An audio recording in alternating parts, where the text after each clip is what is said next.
it's mine, whose world is this?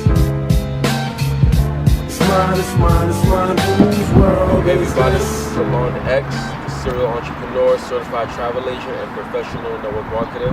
I'm out here in the sun right now. I just wanted to make a really quick video for you guys.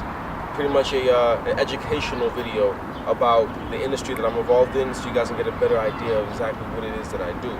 Now, before I really get all involved in it, I want to throw some numbers at you guys, because these are actually some very interesting facts. A lot of seasoned network marketers don't even know these numbers, but did you know that there are, according to MLMattorney.com, that 55,000 people sign up for a network marketing company every week, and that's just in the US alone.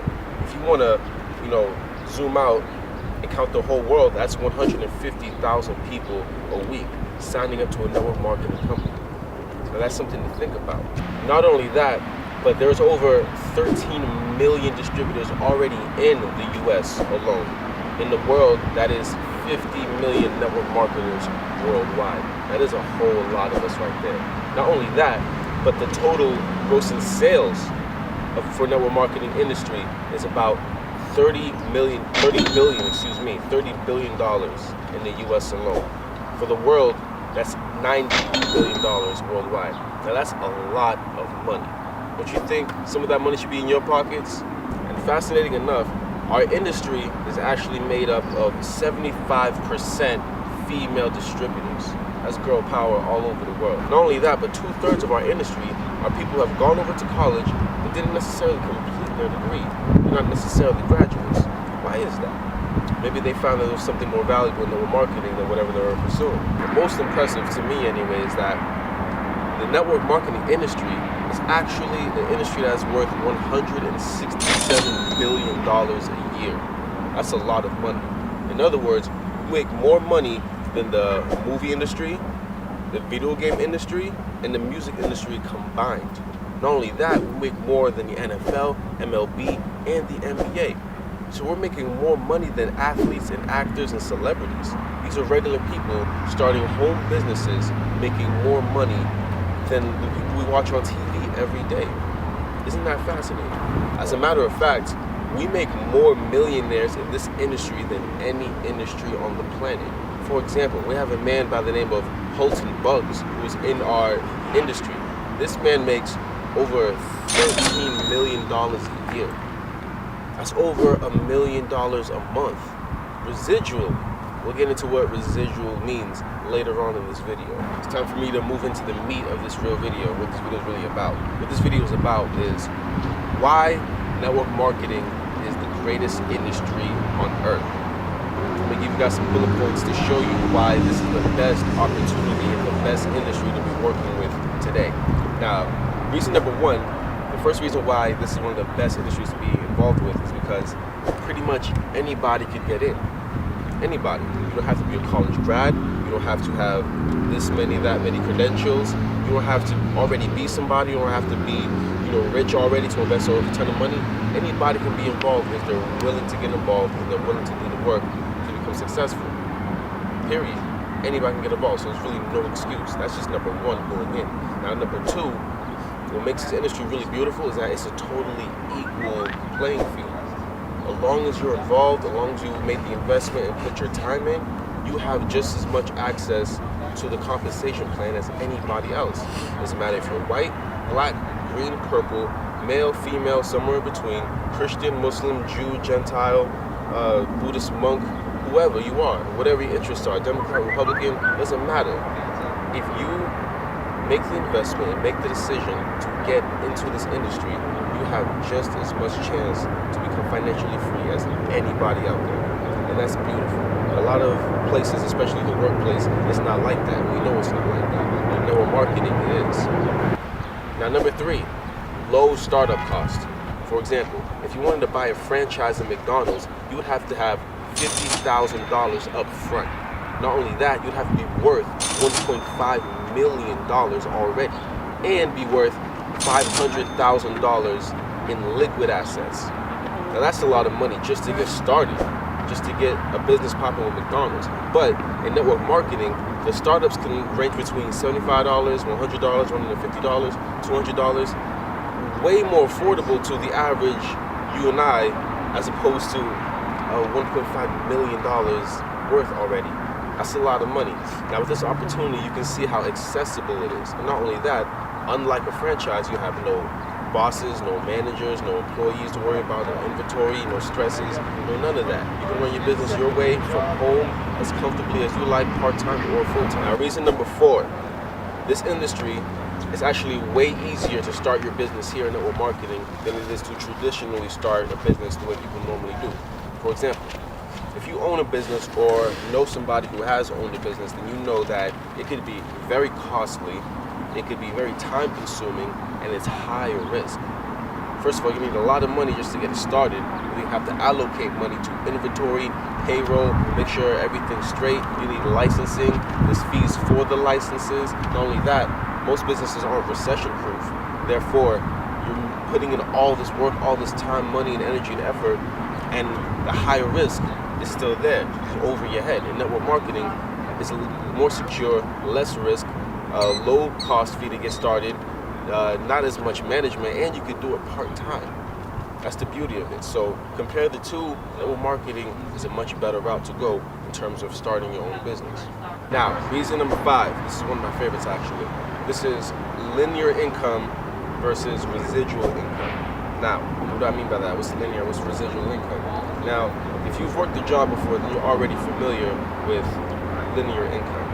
But for those, let me just refresh your memory on exactly how it works. For example, if you worked at a job and they paid you $8 an hour and your shift was, say, 8 hours for that day. Okay, so you show up for work exactly on time, you bang out those 8 hours, you clock out at the end of your shift. What happens? Congratulations, you just made $64 before taxes. Now, if you showed up, say, an hour earlier, is that more money? Well, unless you have a really cool manager, you're gonna have to take a seat and wait till your shift starts. And if you came an hour later, then that's an hour, $8 off of the money you made. Pretty much, somebody else is telling you that you can only make $64 today. That's all the money you can make today. Oh, but what about my dreams? What about my car? What about my nice house? What about my yacht? Nope, $64 today, that's it. So that's linear income, where somebody else has control over your finances, telling you how much money you can make today, this week, this month, even this year. The rest of your life, maybe, depending on how long you decide to stay there when you make the decision to empower yourself. But that's a linear income. That's how much money you'll be making, that's it. But on the residual side, I think the residual is a lot better. You might agree with me. Now, I think the best example for residual is this. Let's say you're an artist, like a musician. If you make a song, right, or a series of songs like an album, every time you hear the artist's song on the radio, on the TV, in a movie somewhere, they get money because they put in that work once and they keep getting paid for it over and over and over again. That's what residual income is. You can get paid tomorrow for the work you did today. You can get paid next year for the work you put in today or even last year. Now, that's the beauty of residual income, because that means you can keep on getting paid while you're chilling at your house, chilling at the beach, spending time with your family, taking your kids to school, attending their recitals and their ball games, or, making time with that special loved one. Like, whatever. That's the purpose of being able to be financially set and still live your life at the same time. Isn't that better than linear income? All right, last but certainly not least, guys, is taxes. When you fill out a W-2, no matter how much work you put in, what happens is the IRS and the government, they come in and they take a huge handful out of your check. So pretty much every time you get paid, every week or bi-weekly or whatever your payment is, you look on your check and you'll see a huge chunk of it missing. Now, I don't know about you, but I know when I get my check, when I used to work at a job and receive W-2s, I used to look at the numbers and be like, yo, this check it's a little light. My check is coming a little skim. You ever look at your check and just feel robbed that somebody just took your money, your effort from you? Look at your check and say, this is not a reflection of my work. This is what happens when you fill out a W-2 and people take a chunk out of your efforts, out of your money that you worked hard for. Now, if you're a business owner, you don't have to go through that. Because as a business owner, you don't fill out a W-2, you fill out what's called a 1099. So as a 1099, all the money I make is straight profit, and I take it hand over fist, straight cash, right into my pocket. That's the perks I get as a business owner. Now, don't get me wrong, I still have to do my taxes too, but I do my taxes with an advantage. For example, if I wanted to take you out for dinner, right, to discuss my business, and we have a nice lunch, and then say we go on a cruise or watch a movie, or I take you to a ball game or whatever, I could actually take that money and write that off of my taxes and get some of that back at the end of the tax year. For example, everything I spend on myself or my business to keep my business running, I can get a tax write-off on that and get that back at the end of the year. So the camera I'm using to shoot this with, the clothes on my back, the gas in my car, the rent for my house, transportation, food, even my medical bill, you name it. If it keeps me and my home business running, I can get some of that money back at the end of the year. Now, isn't that nice? Isn't that better than somebody taking a huge chunk of your efforts every single week? Think about that. So I've been going in for a while now about network marketing, exactly what it is that I do. I know this video might have been a little lengthy for some people, and a lot of people probably would have turned it off midway or probably somewhere in the beginning. But if you're actually still watching this video, then you're probably considering getting started in network marketing. I'm just saying. But nevertheless, you already know how to contact me. You can hit me up on Instagram, Twitter, Facebook. You can send me an email, or get with the person who sent you this video or whatever. But we can just have a conversation about this industry, about what it is that you do, or even your place in network marketing. Either way, this is Alon X, your favorite entrepreneur and professional network marketer / certified travel agent, signing out. See you guys on the beaches of the world. Whose world is this? It's mine, it's mine, it's mine. Whose world is this? It's mine, it's mine, it's mine. Whose world